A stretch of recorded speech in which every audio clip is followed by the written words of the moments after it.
కృపా కనికరులు గొప్ప దేవ, మహిమగల మా తండ్రి, సర్వ సృష్టికి ఆధారభూతుడు, ఆది అంతమై ఉన్న యేసు ప్రభువా, నీ ఘనమైన నామాన్ని బట్టి నేను స్తుతిస్తున్నాం, నేను హెచ్చిస్తున్నాం, నిన్ను ఆరాధిస్తూ నేను మహిమపరుస్తుంటున్నాం. ప్రభువా, నీవే మా దేవుడవని, మా రక్షకుడవని, మా విమోచకుడవని ప్రభువా, మీరు చేస్తూ వచ్చినటువంటి ప్రతి మేలుకై, ప్రతి కార్యానికై నాయనా నేను ఘనపరుస్తూ, నేను హెచ్చిస్తూ, నేను ఆరాధిస్తూ ఉంటున్నాం. నీవే మా దేవుడవు, నీవే మా రక్షకుడవు, నీవే మాకు నిజంగా నా తండ్రి ఉన్నవాడుగా రుజువుపరుస్తూ వస్తున్న విధానాన్ని బట్టి వందనాలు దేవా. నశించిపోతున్నటువంటి మమ్మల్ని వెతికి రక్షించుటకే మనిషి కుమారుడుగా లోకానికి వచ్చి తండ్రి మీరు మమ్మల్ని రక్షించుకొని నాయన నిబిడలుగా, నీ సొత్తుగా, జనముగా నాయన మీరు ముద్ర వేసుకొని మీరు నడిపిస్తూ ఇచ్చిన విధానాన్ని బట్టి వందనాలు. నిజంగా తండ్రి నీ నామ మహిమార్థమై ప్రభువా, మరి నీ యొక్క నామ మహిమార్థమై మరొకసారి నాయన మమ్మల్ని జ్ఞాపకం చేసుకునేందుకే స్తుతిస్తూ ఉన్నాం. అయా మరి నాయన నువ్వు దూరస్తులకును సమీపస్తులకు దేవుడనే ఉన్నానని సెలవిస్తూ ఇచ్చిన లేఖనాన్ని బట్టి స్తుతిస్తున్నాం ప్రభువా. మరి యూట్యూబ్ ఛానల్ ద్వారా నాయన సమీపస్తులకును దూరస్తులకును దేవా ఉపయోగకరంగా ఉన్నట్టుగా మీరు సహాయాన్ని దయచేస్తున్నారు దేవా. ఈ ప్రార్థన వ్యర్థం కాకుండా మీ ఆత్మ సహాయం దయచేయండి. బలహీనుడను అల్పుడను నాయన మీ సెలవుసాటును మరుగుపరుచుకొని మీ ఆత్మతో నడిపింపచేయండి దేవా. మరి నీ సహాయం కొరకు ఆశపడుతుండగా మా ప్రాణం తృప్తిపరచండి నాయన. మరి యొక్క నా తండ్రి నాయన మరి యొక్క ఛానల్ ద్వారా అనేకులు రక్షించబడినట్లుగా, అనేకులు ఉపయోగకరంగా, దీవెనకరంగా, ఆశీర్వాదకరంగా ఉన్నట్లు సహాయం చేస్తారమంటూ ప్రార్థిస్తూ దేవా, మరి యొక్క నాయన మరి ఛానల్ని ప్రార్థనతో ప్రారంభిస్తుండగా మీ సహాయం కొరకు ఆశపడుతుండగా మా ప్రాణాలను తృప్తిపరిచి నేను మహిమ తెచ్చుకుంటున్నామంటూ ఘనత, మహిమ, ప్రభావాలను మీకు మాత్రమే అర్పిస్తూ మా ప్రియ రక్షకుడు యేసుక్రీస్తు నామంలో ప్రార్థించి వేడుకుంటున్నాం తండ్రి, ఆమేన్. యేసయ్యా నీవే ఆధారము, యేసయ్యా నీవే ఆశ్రయము, యేసయ్యా నీవే ఆధారము, యేసయ్యా నీవే ఆశ్రయము. నా బలహీనతల యందునా నిన్నే కీర్తింతును, నా బలహీనతల యందునా నిన్నే ఆరాధింతును, నా బలహీనతల యందునా నిన్నే కీర్తింతును, నా బలహీనతల యందునా నిన్నే ఆరాధింతును. యేసయ్యా యేసయ్యా దయ్యా నీకే నా వందనం.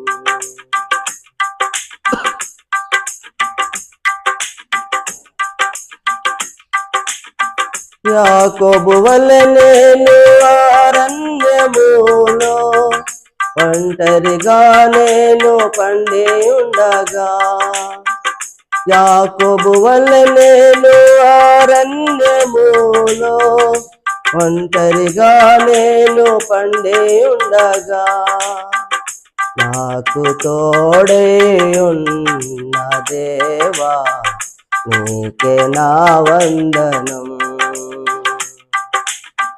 నన్ను ఆదరించిన దేవా నీకే నా వందనం.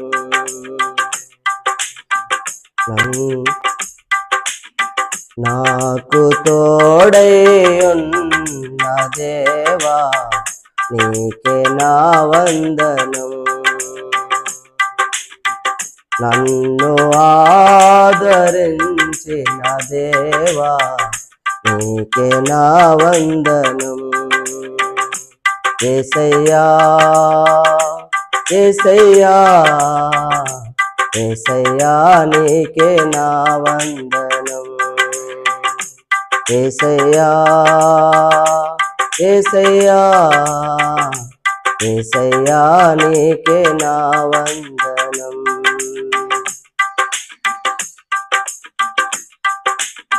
హాగరు వలె నేను అరణ్యములో ఒంటరిగా నేను తిరుగుచుండగా, హాగరు వలె నేను అరణ్యములో ఒంటరిగా నేను తిరుగుచుండగా నాకు తోడై ఉన్న దేవా నీకే నా వందనం. నన్ను చూచుచున్న దేవా నీకే నా వందనం. నాకు తోడై ఉన్న దేవా నీకే నా వందనం. నన్ను చూచుచున్న దేవా నీకే నా వందనం. యేసయ్యా యేసయ్యా యేసయ్యా నీకే నా వందనం. యేసయ్యా యేసయ్యా యేసయ్యా నీకే నా వందనం. యేసయ్యా నీవే ఆధారము, యేసయ్యా నీవే ఆశ్రయము, యేసయ్యా నీవే ఆధారము, యేసయ్యా నీవే ఆశ్రయము. నా బలహీనతల యందునా నిన్నే కీర్తింతును. నా బలహీనతల యందునా నిన్నే ఆరాధింతును. యేసయ్యా యేసయ్యా యేసయ్యా నీకే నా వందనం. యేసయ్యా యేసయ్యా యేసయ్యా నీకే నా వందనం. పరిశుద్ధ గ్రంథము నుండి కొద్ది మాట చూసుకొని ముందుకెళ్దాం. ఫిలిప్పీ పత్రిక 4వ అధ్యాయం 4వ వచనాన్ని చదువుకుందాం. ఫిలిప్పీ పత్రిక 4వ అధ్యాయము 4వ వచనం. ఎల్లప్పుడూ ప్రభునందు ఆనందించుడి. మరలా చెప్పుదును ఆనందించుడి. మీ సహనమును సకల జనులకు తెలియబడనీయుడి. ప్రభువు సమీపముగా ఉన్నాడు. ప్రభు సహాయం కొరకు చిన్న ప్రార్థన చేసుకుందాం. కృపా సత్య సంపూర్ణుడానికి వందనాలు. మీ దయగల ప్రేమను బట్టి కనికలను బట్టి దేవా నువ్వు మా ఎదుగు తీసుకొచ్చిన మీ లేఖనాలను బట్టి స్తుతిస్తున్నాం తండ్రి. నాయన నువ్వు ఉన్నావు రుజువు చేయవాడో మీ కార్యాన్ని ప్రారంభిస్తూ నిన్ను మహిమ తెచ్చుకుంటున్నాను.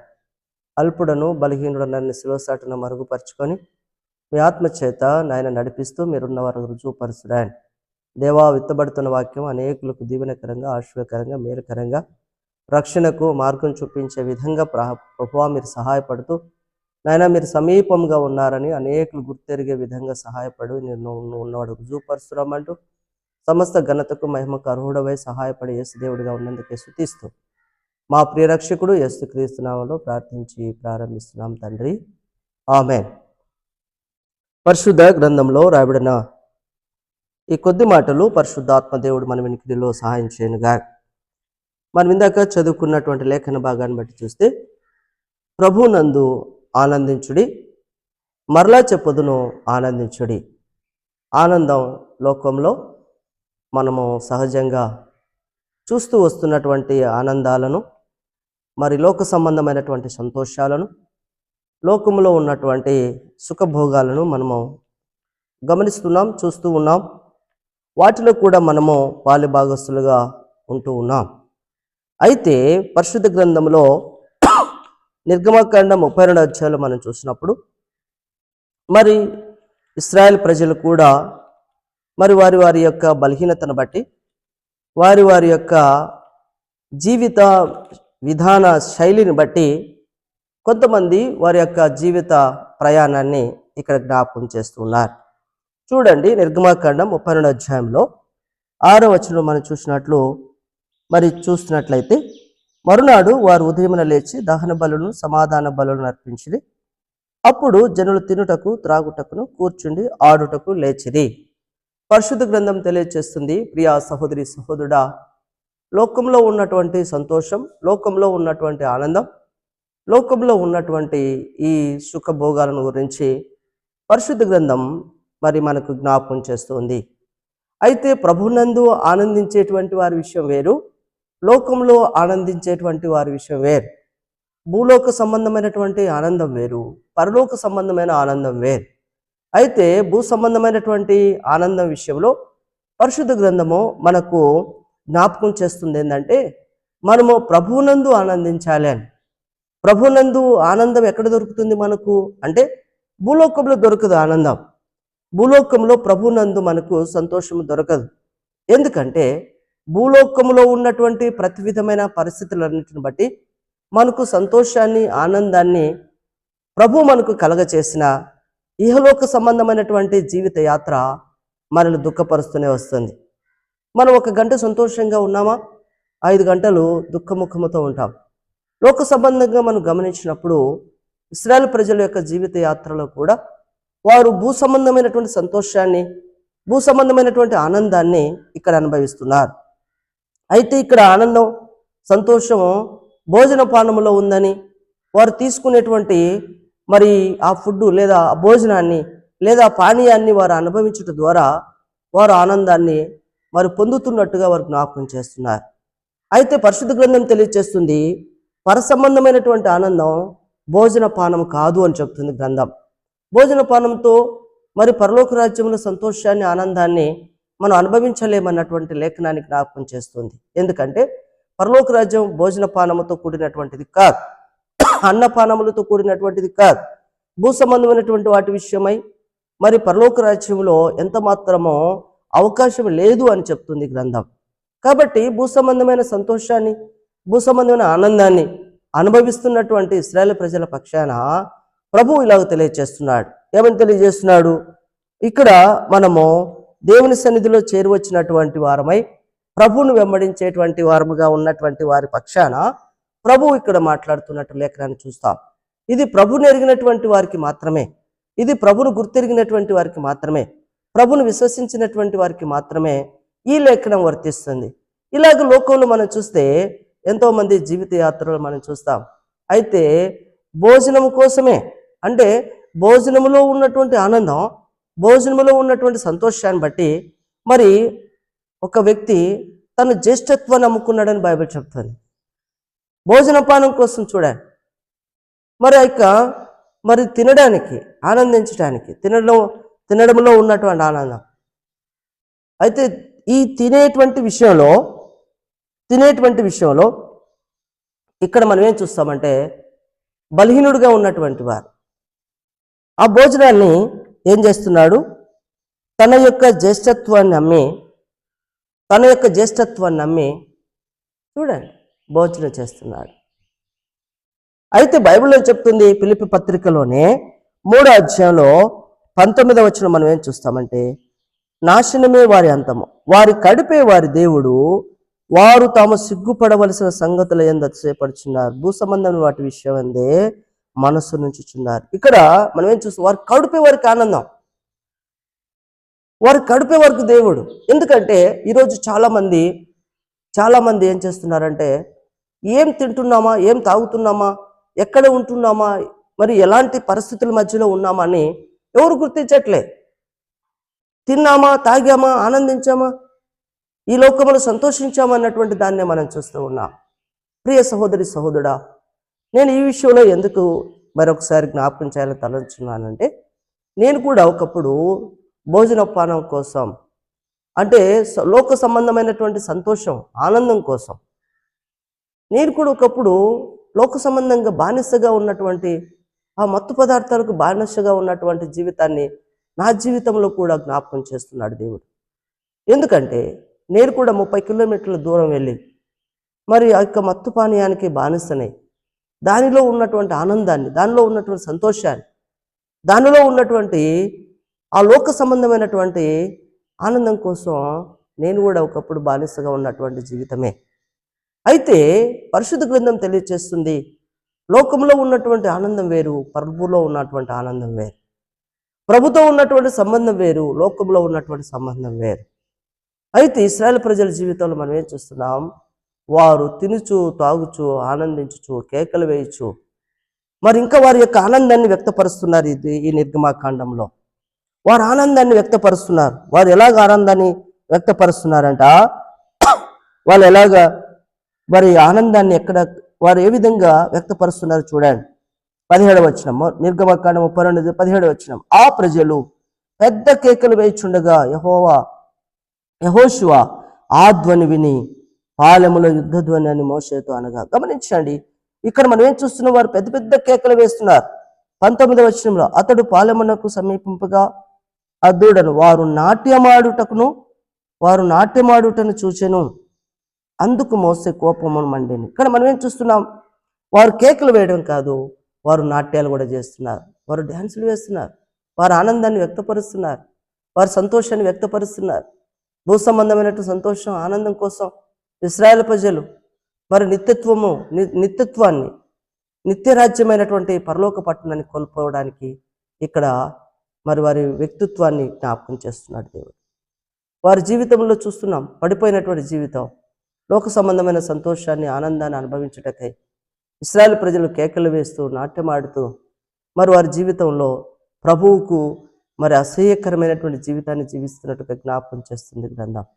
కాబట్టి ప్రియ సహోదరి సహోదరుడా, మనం ఇంతకాలం లోక సంబంధంగా సంతోషించామేమో, లోక సంబంధంగా ఆనందించామేమో, లోకంలో ఉన్నటువంటి సుఖభోగాల కోసం ప్రయాసపడుతూ వచ్చామేమో.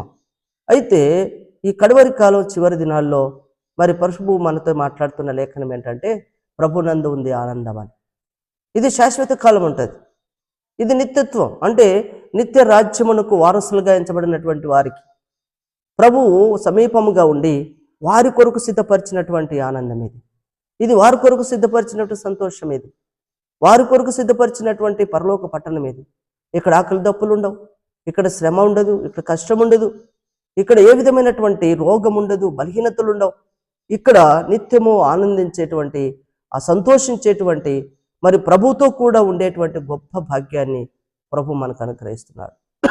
ప్రియ సహోదరి సహోదరుడా, మరి యొక్క లేఖనాన్ని బట్టి మనం చూసినప్పుడు ఇంతకాలం లోకంలో జీవించిన ఆనందానికి, ఇంతకాలం లోకంలో ఉన్నటువంటి సంతోషానికి బానిసలై ఉన్నామేమో. బానిసత్వంలో ఉన్నటువంటి ఆ జీవితాన్ని బట్టి, బానిసత్వంలో ఉన్నటువంటి ఆ వ్యక్తిత్వాన్ని బట్టి ప్రభు ఈరోజు మనల్ని ప్రేమతో ఆహ్వానిస్తున్నాడు. ప్రభు మనల్ని ప్రేమతో పిలుస్తూ ఉన్నాడు. ఆయన 2 చేతులు చాచి ఆయన దినమెల్లా మన కొరకు ఎదురు చూస్తూ ఉన్నాడు. ఎందుకో తెలుసా? మనం లోకంలో పడిపోకుండా, జారిపోకుండా, లోక సంబంధమైనటువంటి ఆనందానికి, లోక సంబంధమైన సంతోషానికి బానిసలుగా కాకుండా ప్రభు మనల్ని విడిపించుటకు సమర్థుడై ఉన్నాడు, సహాయం చేయుటకు సమీపంగా ఉన్నాడు.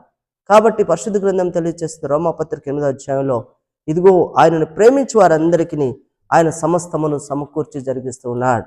ఇంకా మనం లోతుగా ఒక మాటను జ్ఞాపకం చేసుకుందాం. రోమాపత్రికలో 8వ అధ్యాయం ఒక మాటని మనం జ్ఞాపకం చేసుకుందాం. గమనించండి, మరి దేవుని సంకల్పం చొప్పున పిలువబడిన వారందరికీ ఆయన మేలు కలుగుటకై సమస్తమును సమకూడి జరిగిస్తున్నాడు. ఈరోజు మనం ప్రభునందు ఆనందిస్తే, ప్రభునందు మనం సంతోషిస్తే, ప్రభులో మనం జీవించడానికి సిద్ధపడితే ఆయన సమస్తమును సమకూర్చి జరిగిస్తాడు.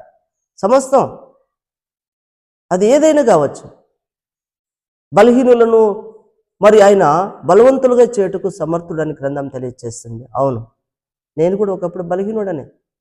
నేను కూడా బలహీనం అంటే రోగం కాదు, బలహీనత అనేది లోక సంబంధమైనటువంటి జీవితానికి బానిస. ఆ బానిసత్వం నుంచి విడిపించుటకు క్రీస్తు సమర్థుడు, ఆ బానిసత్వం నుంచి విడిపించుటకు ప్రభు సమర్థుడు.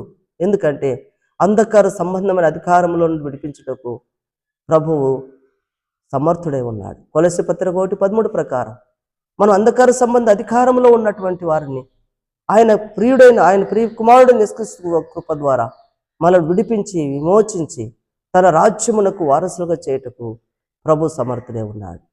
ఏదేమైనా ప్రభునందు ఆనందాన్ని, ప్రభునందు సంతోషాన్ని మనం పొందుగోరినటువంటి వారమైతే ఈ యొక్క ఉదయకాలం ప్రభు సన్నిధిలో చేరువచ్చినటువంటి, వింటున్నటువంటి ప్రతి ఒక్కొక్కరికి ప్రభు ఆత్మ సహాయం చేస్తూ ఉంది. ఎందుకనగా ఆయనను ప్రేమించు వారందరికీ, దేవుని ప్రేమించు వారికి అనగా ఆయన సంకల్పం చొప్పున పిలువబడిన మేలు కలుగుటకై సమస్తమును సమకూడి జరిగిస్తున్నాడు.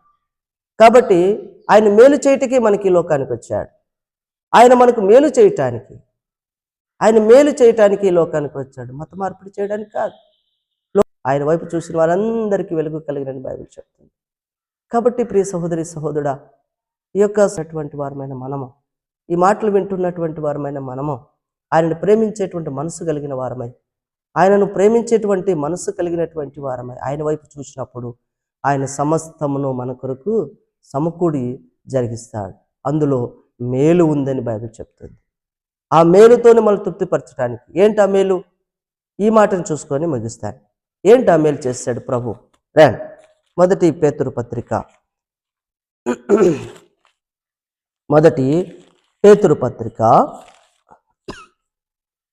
మొదటి అధ్యాయం 8-9 కలుస్తున్నాయి, చదువుకున్నాం. మీరు ఆయనను చూడకపోయినను ఆయనను ప్రేమించుచున్నారు. ఇప్పుడు మనము ఆయనను కనులార చూడకే విశ్వసించుచు మీ విశ్వాసమునకు ఫలమును అనగా ఆత్మరక్షణను పొందుచు చెప్పనాశక్యమైన మహిమాయుక్తమునైన సంతోషం గలవారై ఆనందించుచున్నారు. ఇంతకంటే ఆనందం భూలోకంలో లేదు. ఇంకా మనం ఇంతకాలం లోకంలో ఉన్నటువంటి ఆనందం కోసం ప్రయాసపడ్డామేమో. సినిమాలని, షికారులని ఎంజాయ్ చేసామేమో, పార్కులని, లోకంలో ఉన్నటువంటి ఆ అందమైనటువంటి దాని కొరకు ప్రయాసపడ్డామేమో. నిజంగా ప్రియ సహోదరి సహోదరుడా, ఈ లోకంలో ఉన్నటువంటి ఆనందం మనకు ఆత్మరక్షణ కలగచేయదు. ఈ లోకంలో ఉన్నటువంటి ఆనందం మనకు ఆత్మరక్షణ కలగచేయదు. క్రీస్తు యేసులో ఉన్నటువంటి ఆనందం మన ఆత్మకు రక్షణ కలగచేస్తుంది, చెప్పనాశక్యమైనటువంటి ఆనందాన్ని కలగజేస్తుంది. అంటే చెప్పనాశక్యమైన ఆనందం, ఇది అంతులేని ఆనందం, ఇది వెలకట్టలేని ఆనందం. ఈ లోకంలో ఎన్నిసార్లు దుఃఖపడ్డావో, ఎన్నిసార్లు ఒంటరిగా ఉన్నావో, ఎన్నిసార్లు నువ్వు లోకంలో మరి బలహీనతతో ఉన్నావో. అయితే ఈ సమయంలో ప్రభు మనల్ని సంతోషపరచడానికి, ఆనందింపచేయటానికి, మనల్ని సమాధానపరచడానికి ఆయన సమర్థుడై ఉన్నాడు. కాబట్టి నా జీవితంలో కూడా నేను ఒంటరిగా, మరి ఎవరూ లేనటువంటి నిస్సాయ స్థితిలో, ఎవరూ లేనటువంటి బలహీనత సమయంలో కూడా ప్రభు నాతో ఉండి, నాలో ఉండి, తన కృప ద్వారా నన్ను రక్షించుకొని ఈరోజు ఈ స్థితికి అనగా ఈరోజు మీ ముందు నిలబెట్టినటువంటి ఆ ప్రభువును బట్టి నేను ఆనందిస్తున్నాను, నేను సంతోషిస్తున్నాను. ఎందుకంటే ప్రభు చెప్పనాశక్యమైన ఆనందాన్ని నా జీవితంలో కలుగజేశాడు. నేను ఎప్పుడో రాలిపోవాల్సిన వాడిని, ఎండిపోవాల్సిన వాడిని, ఎప్పుడో ఈ లోకాన్ని విడిచి వెళ్ళవలసినటువంటి పరిస్థితి నుండి దేవుడు నన్ను విడిపించి, రక్షించి, మరి తన కృప ద్వారా నాకు ఇచ్చినటువంటి ఈ గొప్ప ఆనందాన్ని బట్టి, గొప్ప సంతోషాన్ని బట్టి నేను మరలా మీ వద్దకు మరి మాటను జ్ఞాపకం చేస్తున్నాను. కాబట్టి ప్రియ సహోదరి సహోదరుడా, చెప్పనాశక్యమైన సంతోషాన్ని, ఆనందాన్ని క్రీస్తు యేసులో మనకుంది కనుక ఆయనలో మనం ఆనందించుదాం, సంతోషించుదాం, ఆయన వైపు చూసేవారముగా ఉందాం. అంటే బైబిల్ చెప్తుంది, మనం ఆయనను చూడకపోయినా ఆయన మనల్ని చూస్తూ ఉన్నాడు, మనం ఆయనను ఎరగకపోయినా ఆయన మనల్ని ఎరుగుతున్నాడు, మనం ఆయన వద్దకు వెళ్ళకపోయినా ఆయనే మన వద్దకు వస్తున్నాడు. ఇంతకంటే గొప్ప మేలుతో తృప్తిపరిచేటువంటి మరి దేవుడు, ఇంతకంటే గొప్ప మేలుతో తృప్తిపరిచేటువంటి వ్యక్తి ఈ లోకంలో ఎవరు లేరు. కానీ యేసు మనల్ని ప్రేమించుచున్నాడు, ఆయన ప్రేమిస్తూనే ఉన్నాడు. మనం ఆయన వద్దకు వచ్చినప్పుడు ఆయన మనల్ని తృప్తిపరిచి, మేలుతో సమాధానపరిచి, సంతోషపరిచేవాడుగా ఉంటున్నాడు. కాబట్టి ప్రియ సహోదరి సహోదరుడా, మరి ఈ మాటలు మరి వింటున్నటువంటి వారు మరొకసారి ప్రభు వైపు చూచుచు మన వ్యక్తిగతమైన బలహీనతను ఒప్పుకొని విడిచిపెట్టి క్రీస్తును అంగీకరించినటువంటి వారమై ప్రభు వైపు చూచుచు సాగిపోయే విధంగా పరిశుద్ధాత్మ దేవుడు మనకు సహాయం చేసి నడిపించునుగాక. ప్రార్థన. కృపా కనికరుల గొప్ప దేవా, మహిమగల మా తండ్రి, సర్వసృష్టికి ఆధారభూతుడు, ఆది అంతమై ఉన్న యేసు ప్రభువా, నీ ఘనమైన నామాన్ని బట్టి నేను స్తుతిస్తూ, నేర్చిస్తూ, ఆరాధిస్తున్నా అయ్యా. మరి మీ వద్దకు తీసుకొచ్చిన మీ లేఖన భాగాన్ని బట్టి వందనాలు నాయనా. మరి ప్రభువునందు ఆనందించమన్నావు, ప్రభువునందు సంతోషించమన్నావు దేవా. మరి హలోక సంబంధమైన సంతోషాన్ని, ఆనందాన్ని మా పితరులు అనుభవించి దేవా, మరి వారి యొక్క నాయన వ్యక్తిగతమైన బలహీనతను బట్టి ప్రభు యొక్క దృష్టిలో పాపం చేసిన వారుగా నా తండ్రి ప్రభువుకు దూరంగా జీవించిన వారుగా నా తండ్రి కనపరిచినటువంటి విధానాన్ని బట్టి ఎంతగానో స్తుతిస్తున్నాం. అవును ప్రభు, మేము కూడా నాయన ఒకప్పుడు తప్పిపోయి జారిపోయి లోకంలో జీవిస్తున్నప్పటికీ నాయన నువ్వు ప్రేమతో నాయన మమ్మల్ని చేర్చుకొని ఆదరించి బలపరిచి నాయన మరి దినాన నీ సన్నిధిలో నిలబెట్టుకొని మీరు మాట్లాడుతూ వచ్చిన విధానాన్ని బట్టి నేను ఎంతగానో స్తుతిస్తున్నాం ప్రభువా. అవును తండ్రి, నీ కార్యములు ఎంతో రమ్యమైనవి, మనోహరమైనవి, మానవ హృదయాన్ని గోచరం కానివి ప్రభు. నీ కనికరం బట్టి, మీ దయను బట్టి మరొకసారి ప్రభువా మీరు మమ్మల్ని జ్ఞాపకం చేసుకునే విధానాన్ని బట్టి నేను ఎంతగానో స్తుతిస్తున్నాం. అయ్యా మరి నాయన అడుగు వాటికంటే ఊహించి వాటి గొప్ప కార్యం చేస్తానన్నా దేవా. మరి యొక్క నాయన వాక్యాన్ని విన్న ప్రతి కుటుంబం, ప్రతి ఒక్కరూ దేవా మరి ప్రతి ఒక్క ఆత్మ జీవితంలో నాయన మరి ప్రభువా నిలబెట్టుకొని ఆత్మీయంగా బలపడి నీ సన్నిధిలో సాగిపోవడం సాయం చేయండి. ఇంతకాలం ప్రభా లోకంలో జీవించామేమో, లోక సంబంధమైన ఆనందంలో ఆనందించామేమో, కానీ ప్రభా చెప్పనాశక్యమైన ఆనందం ఆయన క్రీస్తు యేసులో ఉందని కనుగొని అనేకులు నిన్ను వెంబడించే కృపను అనుగ్రహిస్తామంటూ ప్రార్థిస్తున్నాను. ఇంతవరకు చేసిన ప్రతి మేలుకై నేను ఎంతగానో స్తుతిస్తూ కనపరిచి తెచ్చిస్తూ దేవా మరి వాక్యాన్ని నాయన నీరు కట్టి ఫలింపచేయని అనేకుల హృదయాల్లో నాయన మున్నారు నూతన కార్యాన్ని ప్రారంభించి నిన్ను మహిమ తెచ్చుకుని యేసు దేవుడిగా ఉన్నందుకే స్తుతిస్తూ కనపరిచి తెచ్చిస్తూ మా ప్రియుడును రక్షకుడు యేసుక్రీస్తు నామములో ప్రార్థించి వేడుకుంటున్నాం తండ్రి. ఆమేన్.